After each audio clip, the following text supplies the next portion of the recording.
गोपाल कृष्ण भगवान की जय।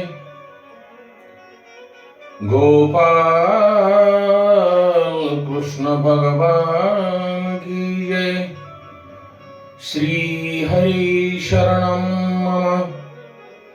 श्री कृष्णं शरणं मम। सत्यदेवाची कथा।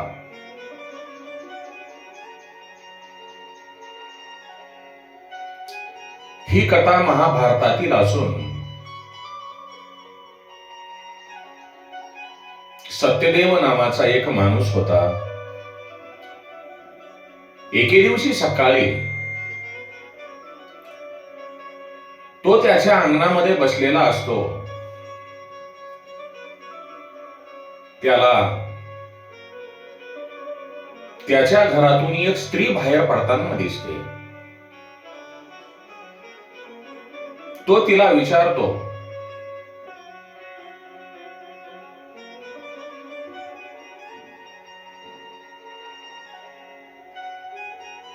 हे माई, हे माऊली, तुम्ही कोण आहात?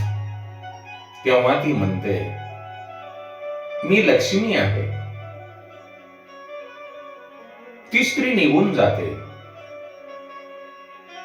सत्यदेव तिला अडवत नाही.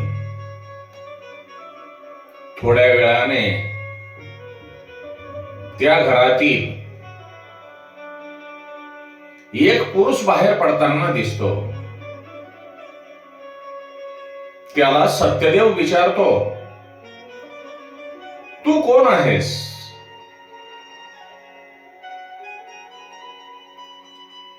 तो पुरुष उत्तर देतो, मी दान आहे. ज्या घरामध्ये लक्ष्मी नाही, ज्या घरामध्ये लक्ष्मी नाही, त्या घरामध्ये दानाचे काय काम आहे? तेव्हा तो दान पुरुषही निघून जातो. सत्यदेव काहीही बोलत नाही. काही वेळानंतर सत्यदेवास आपल्या घरातून आणखी एक पुरुष बाहेर पडताना दिसतो. तेव्हा त्याला सत्यदेव विचारतो, तू कोण आहेस? तेव्हा तो पुरुष उत्तर देतो, मी सदाचार आहे. ज्या घरामध्ये माता लक्ष्मी नाही, तेथे दानही नाही. बरोबर आहे, आपल्याकडे पैसा असेल तर आपण दान करू शकतो.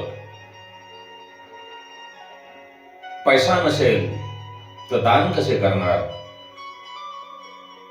म्हणून ज्या घरात लक्ष्मी नाही, तेथे दानही नाही. म्हणून सदाचार म्हणतो, मी त्या घरात कसा राहू? म्हणून सत्यदेव त्या सदाचार्याला सुद्धा अडवत नाही.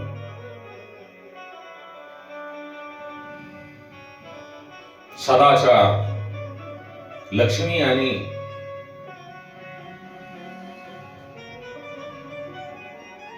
दान हे एका पाठोपाठ निघून जातात.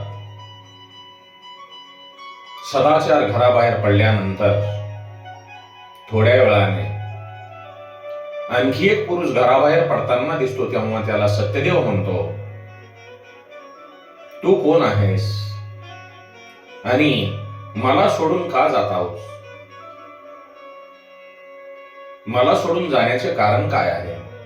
तेव्हा तो पुरुष थांबतो आणि सत्यदेवाला सांगतो, मी यश आहे. ज्या घरामध्ये लक्ष्मी, दान आणि सदाचार नाही, त्या घरामध्ये यश कसे राहील? मीही त्याबरोबर जात आहे. म्हणून सत्यदेव त्याला काही अडवत नाहीत. यश गेल्यानंतर सदाचार विचार करीत बसलेला असतो.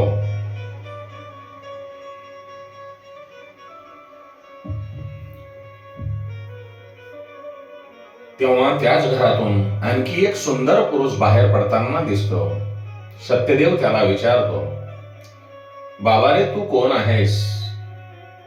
तू मला का सोडून जात आहेस? तो सुंदर पुरुष त्याला उत्तर देतो, मी सत्य आहे. तुझ्या घरातून लक्ष्मी, दान, सदाचार, यश सर्वजण निघून गेलेले आहेत. मी इथे राहून काय करू? मीही त्यांच्याबरोबर जातो. सत्यदेव त्याला सांगतो, हे सत्य,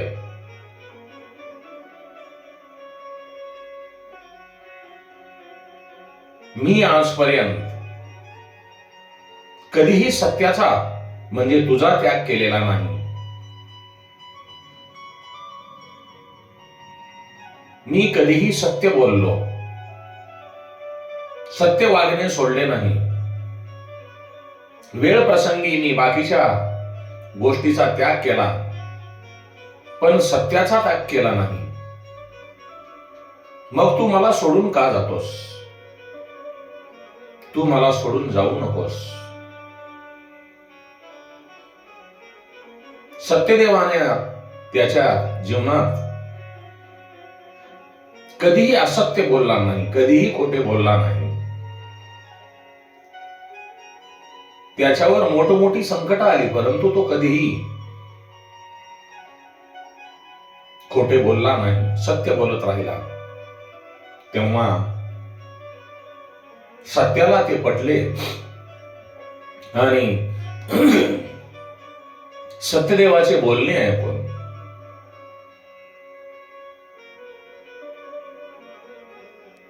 सत्य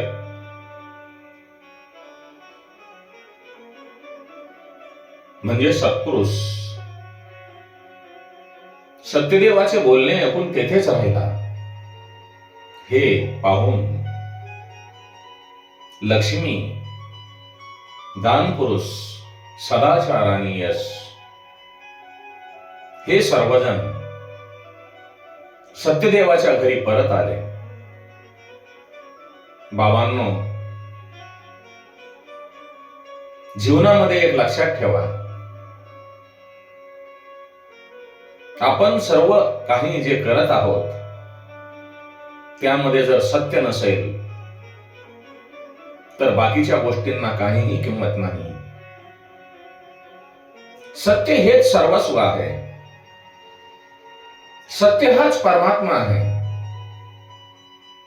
सत्य हाच ईश्वर आहे. सत्यदेवाकडे सत्य राहिले. सत्यदेवाने सत्याला सोडले नाही.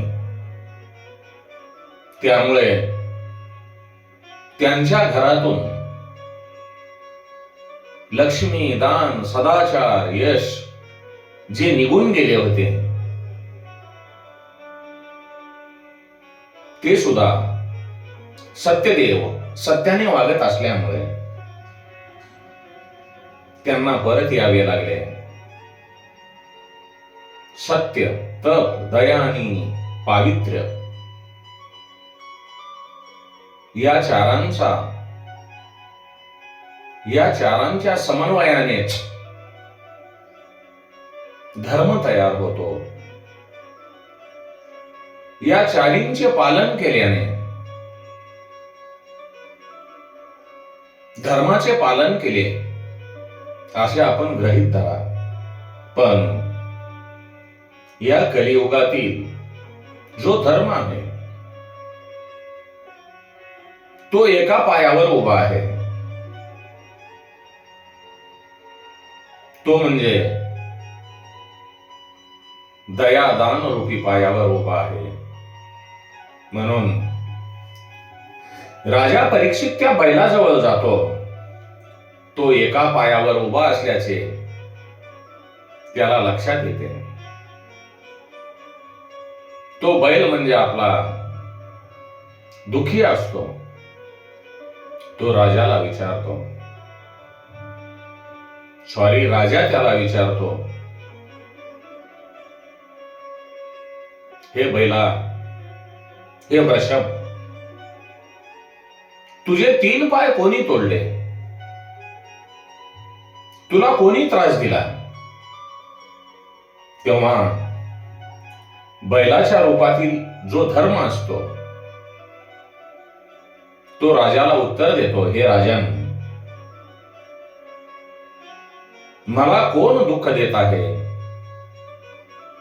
बैलाच्या रूपातील धर्म राजाला उत्तर देतो, हे राजा, मला कोण दुःख देत आहे हे मी कसे सांगू? मला काल दुःख देत आहे, कर्म दुःख देते, स्वभाव दुःख देतो. हा जो मला मारणारा काळा पुरुष आहे तो कली आहे, तो मला मारतो आहे. हे राजन, आता माझ्या दुःखाचा तूच विचार कर आणि मला कोण दुःख देत आहे ते तू शोधून काढ. राजा परीक्षित समजतो की याला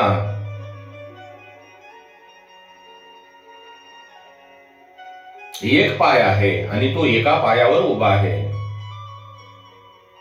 त्यामुळे या बैलाच्या रूपातील धर्माला कली त्रास देतो आहे. तेव्हा राजा परीक्षित कलीला धरतो आणि त्याला मारण्याचा प्रयत्न करत असताना हा जो कली आहे तो राजा परीक्षिताला शरण जातो आणि राजा परीक्षितांच्या पायाला स्पर्श करतो.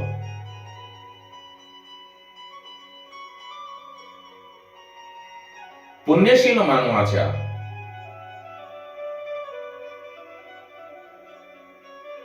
पुण्यशीलाच्या स्पर्शातून पवित्र परमाणू आणि पापी माणसांच्या स्पर्शातून पापाचे परमाणू आपल्या शरीरामध्ये प्रवेश करत असतात. कली राजा परीक्षितांच्या चरणाला स्पर्श करतो आणि त्या कलीचे पापी परमाणू परीक्षित राजांच्या शरीरामध्ये प्रवेश करतात. म्हणून जे वाईट प्रवृत्तीचे लोक आहेत, जे अधम लोक आहेत, अशा लोकांचा स्पर्श करणे सुद्धा आणि करून घेणे सुद्धा किती धोकादायक आहे. तेव्हा राजांची बुद्धी फिरते. दुष्टांचे निर्दलन करणे, दुष्टांना मारणे, सत्याचे रक्षण करणे हा राजाचा धर्म आहे. परंतु राजा परीक्षित हे तो विसरून जाऊन त्या दुष्ट कलीला क्षमा करतो. तेव्हा परीक्षित कलीला म्हणतो, तू शरणागत आहेस म्हणून मी तुला मारत नाही, पण तू माझे राज्य सोडून जा. कली परीक्षिताला म्हणतो, हे राजन, मी कोठे राहू? तेव्हा राजा परीक्षित कलीला म्हणतो, जुगार, मदिरापान, स्त्री संग आणि हिंसा या 4 ठिकाणी तू राहा. या 4 ठिकाणात असत्य, मद, आसक्ती आणि निर्दयता असे 4 प्रकारचे अधर्म आहेत. सांगण्याचे तात्पर्य जुगार सट्ट्यात कमावलेला पैसा घरी आला की त्यांच्या घरी कली शिरतो. सट्टा हा जीवनाचा बट्टा आहे. जुगारात मिळालेले धन दान केले तरीही त्यामधून पुण्य संचय होत नाही. कारण जुगारात मिळालेले धन शुद्ध नसते. अधर्माने मिळविलेल्या दानाचे, अधर्माने मिळालेल्या धनाचे दान प्रभू स्वीकारत नाही. शास्त्राने निषिद्ध मानलेला पदार्थ ग्रहण केला तर त्या ठिकाणी कली शिरतो. जे विधीपूर्वक हिंसा करतात तेथेही कली शिरतो.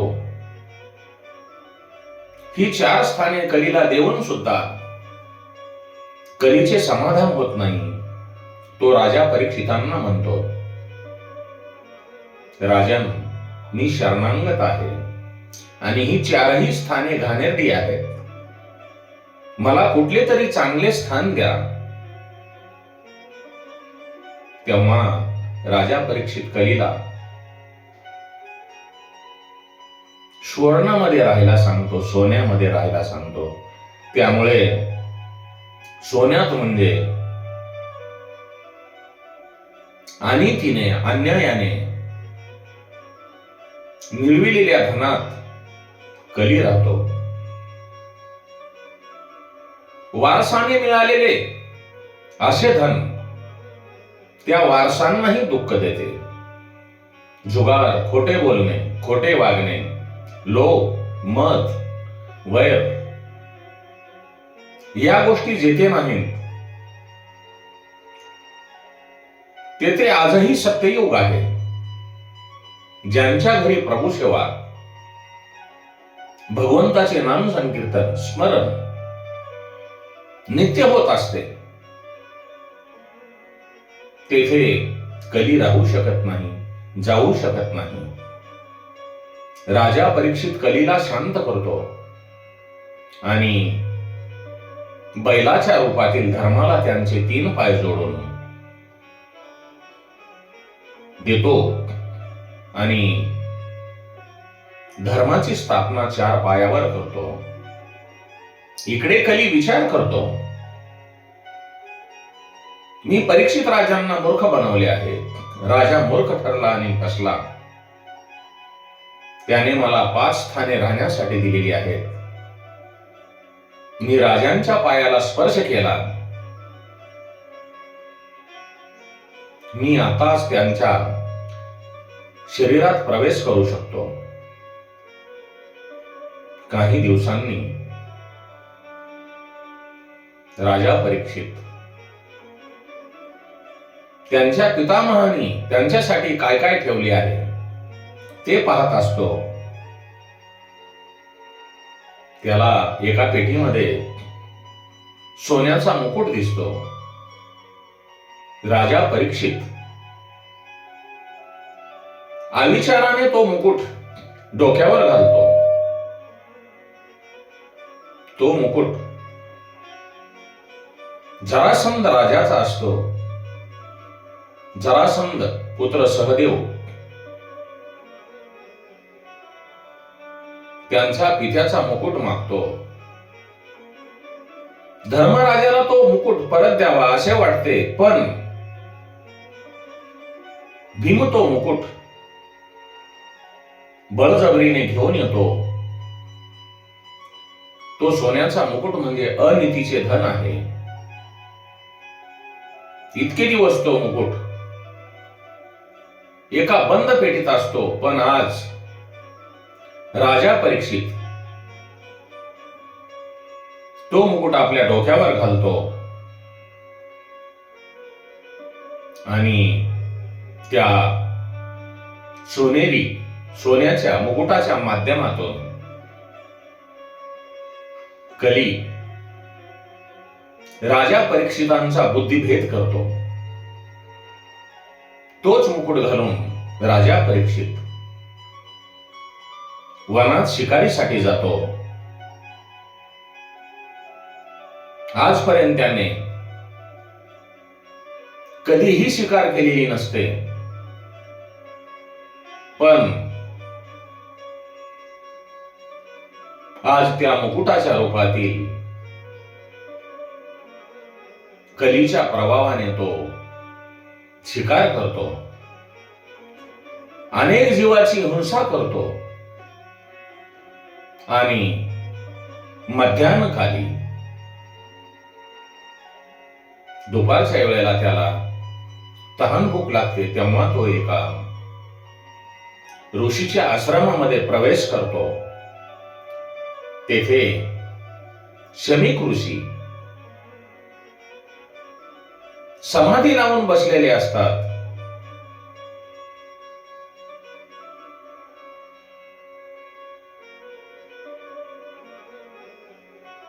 संत जप ध्यानाला बसलेले असताना त्यांना कोणीही त्रास देऊ नये, ही साधी गोष्ट कलीच्या प्रभावाने राजा परीक्षित विसरून जातो आणि उन्मत्तपणे म्हणतो, मी राजा आहे. हा जो ऋषी साधनेला बसलेला आहे,